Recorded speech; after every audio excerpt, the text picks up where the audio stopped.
They were in recent years, but it's obviously been a long time since 1983. And they were preliminary to the passing of legislation.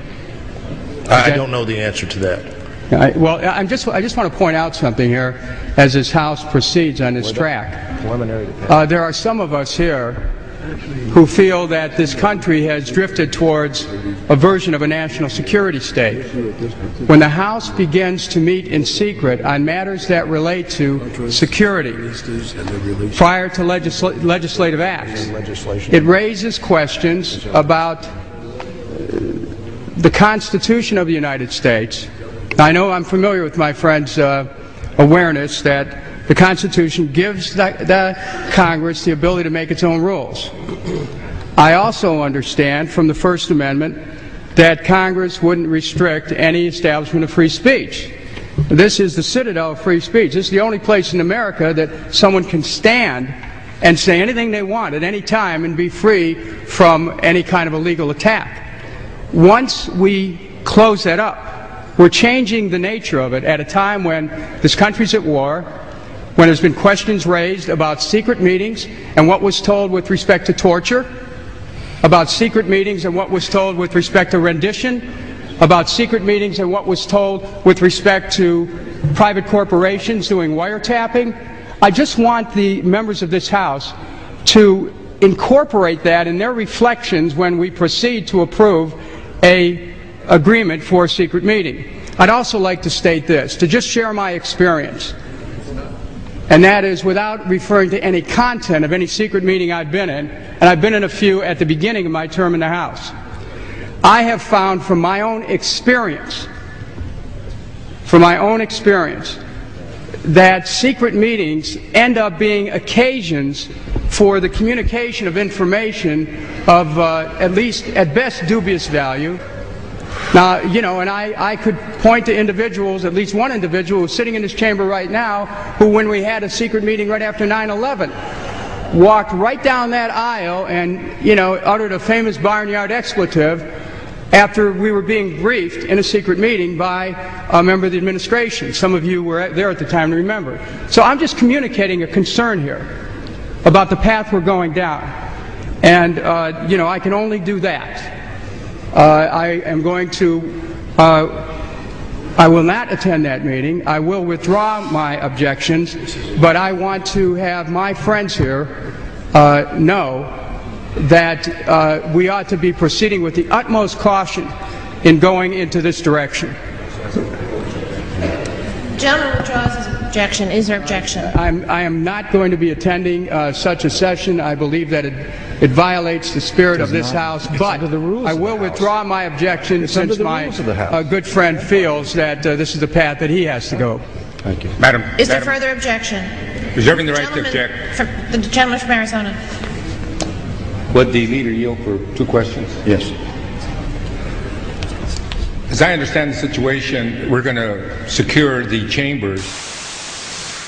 Not only did members discuss new surveillance provisions, as was the publicly stated reason for the closed-door session, they also discussed 1.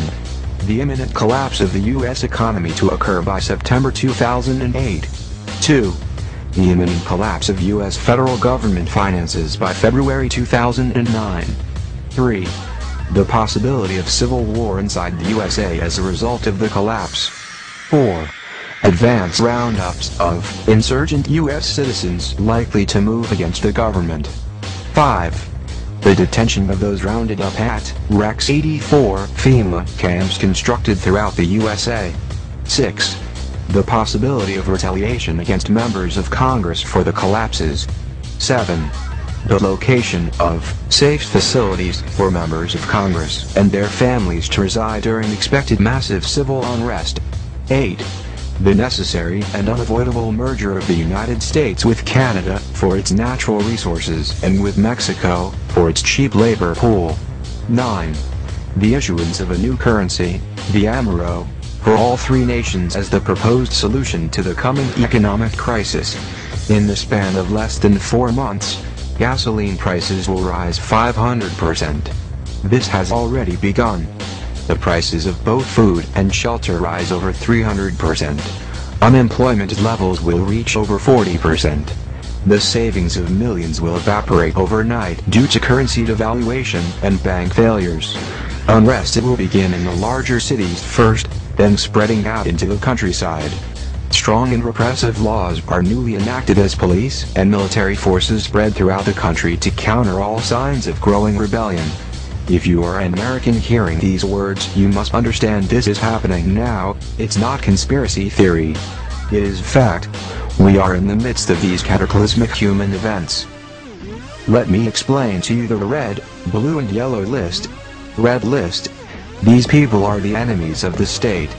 They are the leaders of patriot groups, outspoken ministers, outspoken talk show hosts, community leaders, and bloggers who talk about the government. These people and their families will be dragged out of their homes in the middle of the night. They will be driven to a black unmarked helicopter waiting to fly them to FEMA detention camps to be killed immediately. This will take place approximately 2 weeks before martial law is enforced, shortly after the crash of the economy. Blue list. These are also enemies of the state, but are followers of the red list resistors. These people will be rounded up after martial law is in place, and will be taken to the FEMA detention centers and killed. I would guess that people such as you seeing this video are on this list. Yellow list. The sheep. These are citizens who know nothing about the truth behind the government and the New World Order and don't want to know. They are considered to be no threat at all and will be instructed how to behave and will most likely do whatever they are told.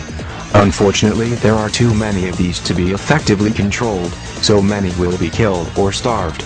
Those people on the yellow list who are not killed will be tagged with an RFID microchip 666 and released like sheep to be tracked and controlled. Wake up! We are all on a red, blue or yellow list somewhere. If you live near any FEMA facility, leave before it gets worse. Prior knowledge about events soon to occur have saved millions over the past century, allowing them to flee the most dangerous areas ahead of time, and when they still could.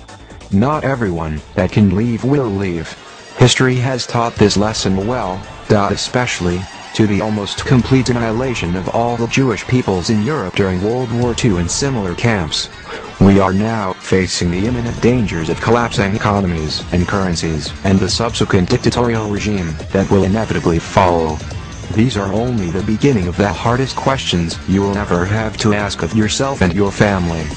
These are also questions that have already been asked and answered by those who have faced what you are facing now. You have a rare choice before you now. First choice. Keep living your lives in denial of the overwhelming evidence staring right at you and wait for them to come and take you and your family to the camps for systematic extermination. Second choice. Pack your things and get out of America while the borders are still open. Don't go to Canada or Mexico, because these countries will have the same fate as the USA. Leave the continent, and don't look back. History is repeating. What you forefathers did to the Indians, they will do now to you. America is a sinking ship. If you stay on this ship, you will go down with it, and drown. My personal advice, stay away from the UK. Do not believe foolishly that your government will allow this type of information to be made public much longer. And all the laws that have been passed since 9/11 gives you George Bush dictatorship. You better wake up. It's in your law.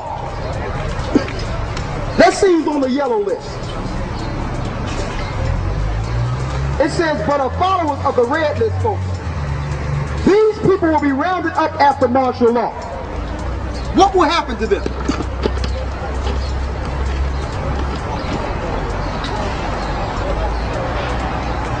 They will be rounded up when martial law is in place and will be taken to the detention centers and re-educated. To those that are following what they call radical extremists, they're going to re-educate you. Here's a camp in the Midwest they'll be taking you to be re-educated. In some of your churches, your big cathedrals like Shane Baptist, what's the other one? E9 Baptist Deliverance. These are going to be temporary concentration camps for you. You think you're going there to praise the Lord? You're going in these places to be reprogrammed when it's time. Don't sleep. Don't sleep, brothers and sisters. There's a reason your pastors are not paying taxes. They're doing their civil duty for the government to keep you asleep.